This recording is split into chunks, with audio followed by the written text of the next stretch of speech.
G'day guys, I've just returned from Geelong Heresy where I went undefeated with the World Eaters, and at lunchtime we had a conversation with a few of the other players at the event where we discussed the difference between tactical objectives and fixed objectives and why I am a strong believer that you should always take tactical objectives. So we break this down in this video where I talk about the reasons why I so strongly hold that position and why tactical objectives are almost always vastly superior than taking fixed. So let's get stuck straight into this video where we break down the differences and why there's such a massive difference between the results that you'll get on tactical versus fixed objectives. Let's get stuck into it. Look for the blood god.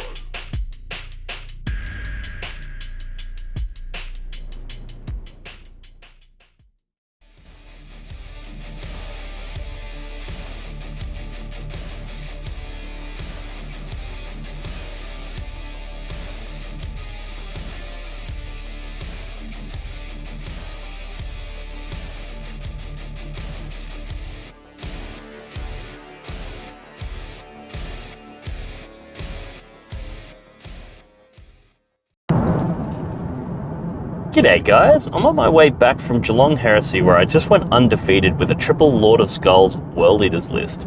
And there was a conversation that took place during the event that I really think is worth sharing that I had with a few of the other players there, which is about why I believe you should almost never take fixed secondary objectives.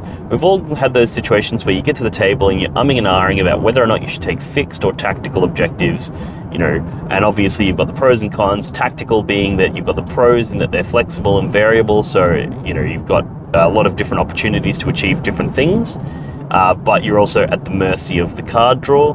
Whereas fixed, you've got the security of knowing exactly what your mission is every turn, but you're now at the mercy of your opponent knowing what your secondary is every turn. And a savvy opponent is going to make sure that they take measures to prevent you from scoring your secondaries. And I am of the opinion, and it's become more and more clear to me the more games I play, that fixed objectives, unless you've very specifically designed your list with the goal of achieving those secondaries, the fixed secondaries is almost always a trap. And the reason that I say this is because when you take fixed, let's say your opponent has a bunch of knights and you go, cool, there's a ton of characters in this army and there's a ton of mech, right? So I'm going to very likely get maximum bring it down and maximum assassinate, right? What you're actually doing is you're basically saying, I'm going to table my opponent. And if you don't do that, and the thing is if you're going to do that, you would have maxed your cards if you were doing tactical anyway, right? Because if you're going to be tabling your opponent, the chances of you not maxing your secondaries is quite low. But if you're tabling them, you're going to max them anyway, so it's not really of any relevance. And if you don't table them, not only are you not going to be in an obvious, demanding, like powerful position, but you're also not going to score those secondaries. Whereas if you take tactical and you don't table your opponent, you're still very likely to score a lot of those secondaries points because you might be cleansing things, you might be getting behind enemy lines, you might be getting all these other things that don't require you to table your opponent. So that's in the best case scenario for fixed, where your opponent has two very obvious and very easy fixed objectives to give up. And you go, cool, even though those are very easy, I'm still better off taking the tactical objectives. And then if you look at the other scenario where it's less obvious and you're like, okay, well maybe I'm going to take, maybe there are a bunch of like guard tanks or something. Yeah, cool, they give up bring it down very easily. They don't have assassinate though, which means my other one's going to be like teleport homers or cleanse or, you know, behind enemy lines or one of the other fixed objectives. But if you go, cool, well that's my game plan, is I'm going to go for bring it down and this other one. Well, now your opponent knows that you have bring it down, so they can protect their tanks. They can play cagey with their tanks and they can throw out sacrificial infantry or mounted units and protect their tanks, which hurts your secondary. Or they can do the other way and go, okay, cool, what's your other one? Cleanse. Okay, I'm just going to make sure that I'm always on those objectives so that you struggle to cleanse them. Or, you know, you might take behind enemy lines and teleport homers, and they go, cool, I'm just going to screen out my backfield so you can never get in there effectively. which means you're not maxing that secondary. So you end up with a scenario where, yeah, you might max one of them, but you're not going to max the other. And instead of getting 20 off of both, you get a 20 off of one and like an 8 or a 10 off of the other. Now you're getting 30. You probably would have got pretty close to 30 victory points if you had taken tactical, but you would have the freedom to make it so your opponent doesn't have a very clear game plan. Whereas if you take fixed, your opponent now knows what they need to do to beat you. Whereas tactical, yeah, you're at the mercy of potentially drawing bad cards, but your opponent is also at the mercy of you drawing good cards, so that balances out more or less. And also, your opponent has no idea what you're going to do next. They have no idea what cards you're going to draw, and as a result, it's very hard for them to plan around preventing you from scoring those cards. So that's essentially, in a nutshell, why I think you should almost always pick tactical. And I was able to get, out of my 4 games at this event that I've just gone to, I was able to get 3 100-point wins and 1 90-point win. And at almost every event that I go to, the wins that I do get are often very high-scoring wins. And part of the way that I'm able to facilitate that is I just always take tactical and always play in a way that you're sort of preparing yourself for the potential cards that you draw. So you're moving in a way so that if you do get behind enemy lines, you have units that can go do it, but they're also close enough to table edges so that if you get investigated signals, they could do that as well. You're making decisions where you're like, I'm preparing myself for the variety of cards that might come up. I'm positioning myself so that I'm prepared to score them, but I'm not taking fixed, and therefore I'm not shoehorned into playing a specific way that my opponent can very easily counter. And the same goes for if your opponent does take those fixed, depending on the type of event, but generally speaking, denying your opponent's points is almost as important as scoring them yourself. So that's a general rule of thumb. That's one of the ways I like to look at the game, is if there's an opportunity for me to prevent my opponent from scoring 5 victory points, I view that as if it was me scoring 5 victory points. And as a result, if they pick Assassinate, cool. You don't play with your characters hyper aggressively. You wait until turn 3 or 4 to bring your characters out of their transports, or you put them in strat reserves or deep strike reserves, and you don't bring them down until later in the game. And that way your opponent's going to really struggle to get those maximum Assassinate points, you know? Things like that you can do to actively hinder your opponent's secondaries. If they take teleport homers or behind enemy lines, try and kill off all of their small units, their fast units. Deal with them first. Even if they've got a big scary unit that's going to do a lot of damage to you, it doesn't matter. If you've neutered their ability to score their secondaries, it doesn't matter if they end up tabling you, because you've taken away their ability to score, and you still have the ability to score. And that's one of the ways that you can take it, a matchup that was, you know, potentially going to be a challenging matchup, and you make it advantageous for yourself by going, cool, I'm going to screen out my backfield so you can't deep strike in there, and I'm going to take out these 2 units that are fast. All right, now you go into your turn, you can't get your deploy teleport homers or you're behind enemy lines because you can't get into my deployment zone. Then we go into my next turn, and that unit that was screening the backfield, yeah, I might want to send those berserkers in to go kill something, but if I do that, I'm exposing my backfield, and you're going to drop down with your, you know, whatever, and you're going to do teleport homers and get behind enemy lines. So that's tons of victory points for you if I move. So if I just stay still, sure, I'm not going to kill that unit, and in your turn, you're going to shoot my berserkers dead, but you're not going to be able to drop in that deployment zone. So yes, I'm sacrificing the berserkers, but I'm stopping you a round of scoring, and as a result, the score is going to be very different, and I'm going to be able to go, cool, I scored more of my secondaries than you did, we equalized roughly on primary, and you'll make it a very close game that you'll probably end up winning because your opponent picked secondaries that they weren't able to achieve, or more accurately, they picked secondaries that you were able to actively prevent. So that's one of the ways that you can sort of use these new missions to score higher than your opponent. Now, obviously this is, it varies on the type of event you're playing. So if you're playing a teams event or a different event that's using a victory point differential, well, in those games, every point that you deny your opponent is exactly the same as scoring one yourself, because you're just going for a differential between scores. Whereas if you're playing a more traditional singles event where it's just, you know, You get 1,000 points for a win plus however many victory points. Well, in those games, you want to maximize your score, and it doesn't matter what your opponent's score is, as long as you beat them. So you'd be better off, I got 100 and you got a 98. That's better than if I got 60 and you got a 20, right? Even though in a team's environment, me getting a 60 and you getting a 20 means I tripled your score, which is huge, right? That's probably a 20-point, win in the differential scoring. Whereas in a singles event, getting a 60-point win is trash because everybody else that wins is going to get 80-point wins, and as a result, you're not going to have a chance at getting on that podium. So this obviously breaks down a little bit depending on the type of tournament that you're attending, so make sure you check your player pack, make sure you have an understanding of what the missions are and what the scoring metrics are.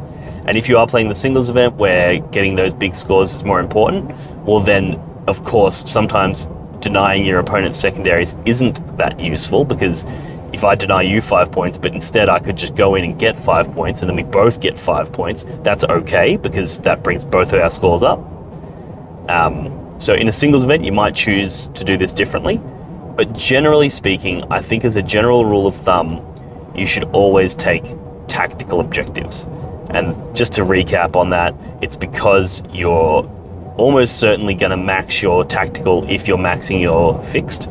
So it's more, there's not much difference in the games that you're winning, but the games that you're losing or that you're in risk of losing, you'd much prefer the flexibility and variability of the tactical objectives than being shoehorned into something that your opponent can actively prevent by taking fixed.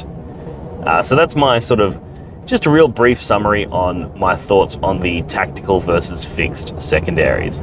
The other thing that's worth noting, and I did do a video on this, is that if you use the Tabletop Battles app for recording your scores, it's actually fantastic because you can put in your cards, you can record the ones that you drew, scored, and discarded, which means that at any stage you can look forward a turn and look at what cards are left available to you, and then you can plan around those.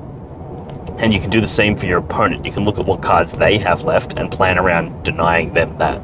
So if you look at your opponent's things and you go, cool, he still has like a 50% chance that he's going to draw either deploy teleport homers or behind enemy lines, you now know that it's very important for you to prevent him from getting in your deployment zone.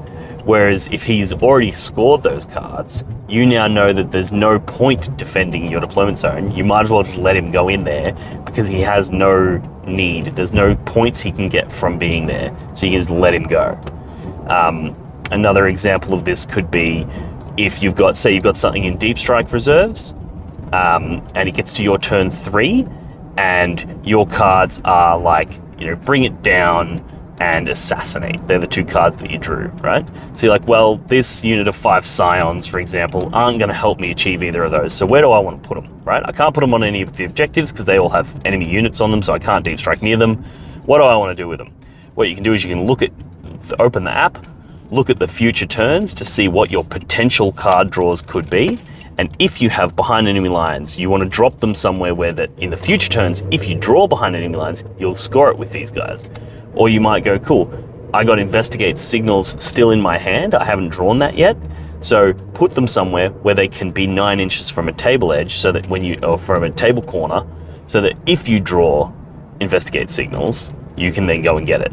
So using that app to predict what potential cards you could draw in the future, and also what cards your opponent could draw in the future, is a really good way of modulating between those tactical scores, in a way that you can sort of have a lot more influence over them. A lot of people complain about tactical because they're like, oh, I got really bad cards, I drew bad cards. And it's like, did you draw bad cards, or did you not plan to get the cards that you could have? I see a lot of people that are like, oh, I drew behind enemy lines and I was nowhere near his deployment. And it's like, yeah, but you could have been near his deployment. You chose not to. You chose to go for this objective over here, or this, whatever, charge something over there, when that unit could have positioned itself closer to your opponent's deployment zone. And then if you drew the card, you could have gotten in the deployment zone. So yes, you drew a card that was unachievable, but Sometimes it's your fault that it's unachievable. Obviously, there are some situations where cards are genuinely unachievable. Like, there's a lot of armies that really struggle to capture enemy outpost in the first couple of turns, you know? Like, there's lots of examples where they are genuinely unachievable. But I think, by and large, a lot of the time when people are complaining or upset that they got a bad card draw, it's because they didn't plan around the cards. They didn't think about what the future cards are going to be and put their units in a position where they're prepared to draw that card and then achieve it. So that's a nice little trick that you can use, is using that Tabletop Battles app to predict the cards coming up. Because obviously you can't go through your deck, and if you have a physical deck, you can't go through that because then you'll know the order in which the cards are laid out. So you can't go through that. But the app will just tell you what cards are in that deck. It won't tell you the order that they're coming, but it'll tell you what they are, and then you can plan based on that. And using that in a combination with always taking tactical is a really good way that you can just increase your general scores that you're going to get at tournaments, because your opponent's not going to be able to prevent you from getting those objectives by targeting your fixed, and you're going to have maximum freedom to do what you need to do. So yeah, I'm going to leave it here. Thank you very much for tuning in. A nice short one for you today. Let me know in the comments section below what you think of this. Do you find yourself taking tactical more often than not? Do you find yourself taking fixed? And when you do take fixed, do you regret it? Or do you often find yourself regretting taking tactical due to the draws? And in those games where you regret taking tactical, have a think about it and reflect. And do you think that there's things you could have done to make sure that those tactical objectives were achievable? So let's have a conversation about that in the comments below. I'd love to hear what you guys think. If you want to show your support for the channel, you can head over to blogforthebloodgod.com. You can join our Discord server through our Patreon.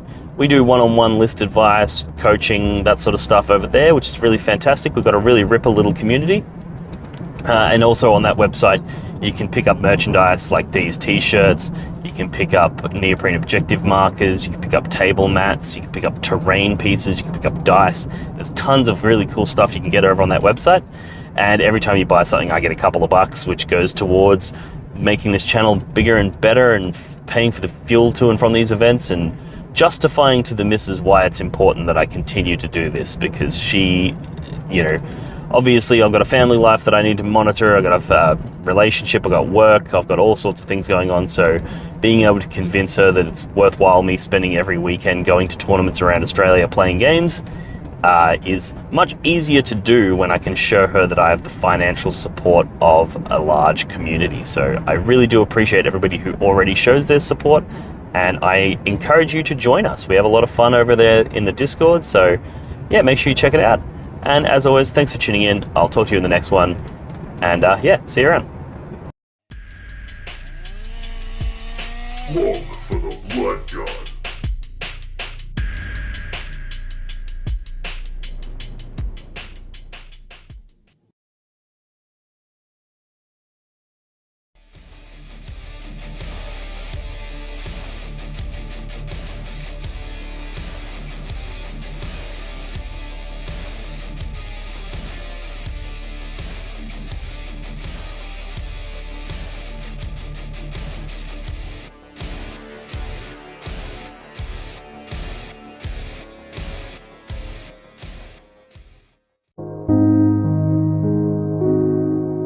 The Warhammer community suffers from some of the most prohibitively expensive essentials in the world, especially Australian content creators. Every single day, Dean wants to create content, but he can't. Suffering from old, worn-out brushes, expensive model kits, and costly software and equipment he can't endure much longer. Just look at this dirty paint water. Would you drink this? Would you let your child? Even a small monthly donation can help provide Dean with clean paint water, basic tools for survival, and access to life-saving information and education. So please, follow the links in the description below and find out how you can sponsor a mad cunt like Dean today and end the suffering. Suffering that is cruel, unsustainable, and your fault.